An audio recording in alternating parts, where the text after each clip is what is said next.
Assalamualaikum warahmatullahi wabarakatuh. Saya Muhammad Zaidin Zupareza Putra, NPM 18.391 dari kelas A Perbandingan Hukum Ekonomi. Akan membawakan presentasi dengan judul Perbandingan Hukum Perseroan Terbatas di Negara-negara ASEAN. Apa itu hukum perseroan terbatas di ASEAN? Hukum perseroan terbatas di negara-negara ASEAN menunjukkan perbedaan dan persamaan yang mencerminkan keragaman regulasi bisnis di wilayah tersebut. Meskipun tiap negara memiliki kerangka hukumnya sendiri, prinsip-prinsip umum yang mengatur pendirian, kepemilikan, dan operasi perusahaan terbatas ada di hampir semua negara ASEAN. Misalnya, persyaratan untuk mendirikan perusahaan, struktur organisasi seperti dewan direksi dan rapat umum pemegang saham, serta tata kelola perusahaan biasanya diatur dengan cukup rinci dalam undang-undang setiap negara. Namun, terdapat variasi dalam hal opsi struktural perusahaan, seperti antara perusahaan terbuka dan tertutup, serta dalam prosedur pendirian dan pengaturan modal minimum. Singapura sebagai contoh, dikenal dengan regulasi bisnisnya yang ramah dan proses pendiriannya yang cepat, sementara Vietnam mungkin memiliki prosedur yang lebih rumit. Meskipun demikian, sebagian besar negara ASEAN telah berupaya untuk menyederhanakan regulasi bisnis mereka untuk meningkatkan daya tarik investasi dan mendorong pertumbuhan ekonomi di wilayah tersebut.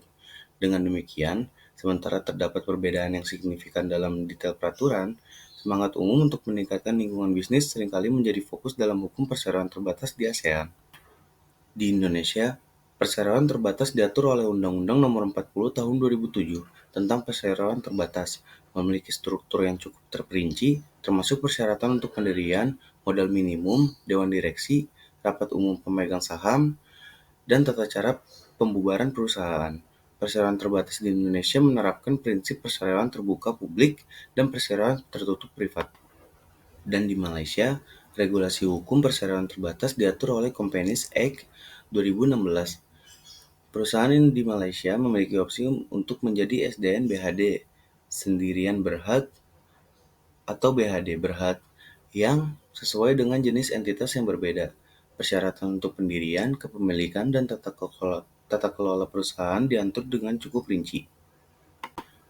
Sementara di Singapura, diatur oleh Companies Act. Perusahaan di Singapura dapat didirikan sebagai Private Limited, PT Ldt, atau Public Limited, LDT. Singapura telah dikenal dengan regulasi yang ramah bisnis dan proses pendirian perusahaan yang cepat. Pemerintah Singapura secara teratur melakukan revisi regulasi untuk meningkatkan lingkungan bisnisnya. Sementara di Thailand, regulasi diatur oleh Thai Civil and Commercial Code dan Thai Public Limited Companies Act. Perseroan terbatas di Thailand dapat didirikan sebagai perusahaan terbatas (CO) atau Ltd, atau perusahaan publik terbatas (Public CO) atau Ltd. Persyaratan untuk pendirian dan operasi perusahaan diatur dengan cermat oleh otoritas terkait. Dan di Vietnam, regulasi diatur oleh Vietnamese Enterprise Law.